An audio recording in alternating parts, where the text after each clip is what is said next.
दैनिक पोषण फादर अरविंद के साथ। ख्रिस्त में मेरे प्यारे भाइयों एवं बहनों, आप सबों को जय यीशु। मेरी मुट्ठी से तुम्हें कोई नहीं छीन सकता।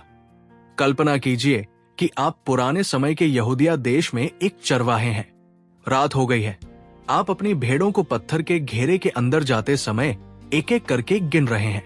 जब सब अंदर चली जाती है तो आप खुद उस घेरे के द्वार पर लेट जाते हैं।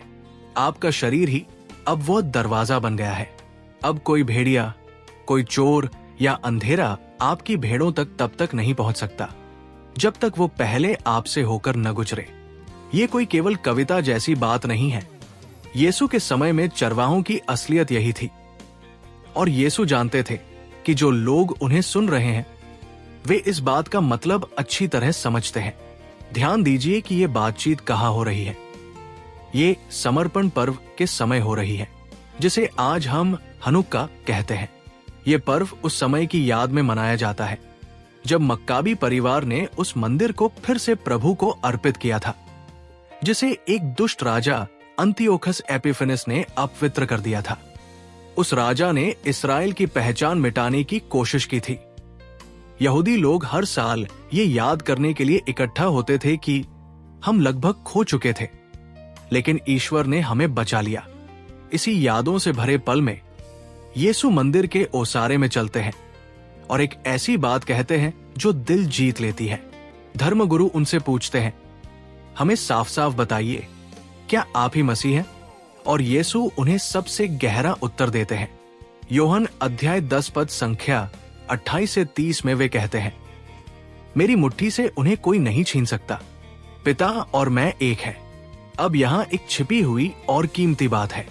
यहाँ हाथ या मुट्ठी के लिए जो शब्द इस्तेमाल हुआ है वही शब्द पुराने विधान के स्तोत्र अध्याय 95 पद संख्या 7 में भी मिलता है।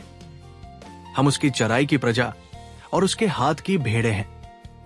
वे भेड़े जिन्हें ईश्वर ने अपने हाथों में थाम रखा है। यीशु यहाँ केवल एक दिलासा देने वाला वादा नहीं कर रहे हैं, बल्कि वे ये कह रहे हैं कि वे वही इस्राएल के ईश्वर हैं, वही स्तोत्र 95 के चरवाहे हैं। थोड़ा और पीछे चलिए। एजेकियल अध्याय 34 में ईश्वर इस्राएल के उन झूठे चरवाहों को डांटते हैं जिन्होंने भेड़ों को तितर बितर कर दिया था। वहां ईश्वर वादा करते हैं, मैं खुद अपनी भेड़ों को ढूंढूंगा, मैं उन्हें बचाऊंगा। वो बचाव का वादा जो 600 साल पहले किया गया था, आज उसी मंदिर के ओसारे में शरीर धारण किए खड़ा है और कह रहा है, मैं वही हूं जो उस वादे को पूरा करने आया हूं। और अब पास्का। यही कारण है कि यीशु का जी उठना सब कुछ बदल देता है।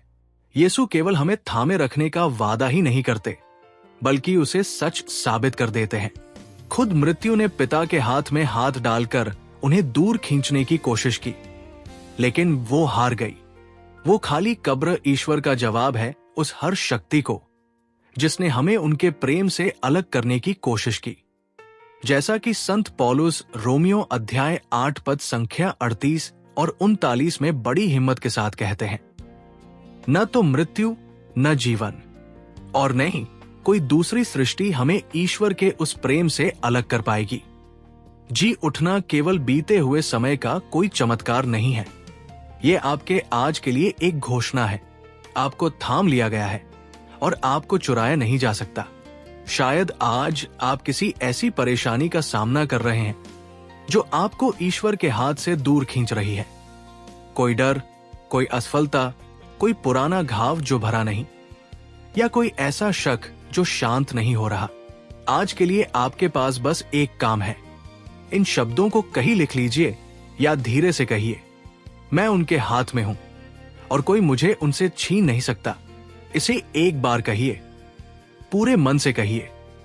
उन जी उठे ख्रीस्त को, वो चरवाहा जो खुद द्वार बन गया, जो मृत्यु तक गया और अपनी भेड़ों के लिए वापस आ गया, उन्हें आपको ये याद दिलाने दीजिए कि आप गिने गए हैं, आप मिल गए हैं और आप सुरक्षित हैं।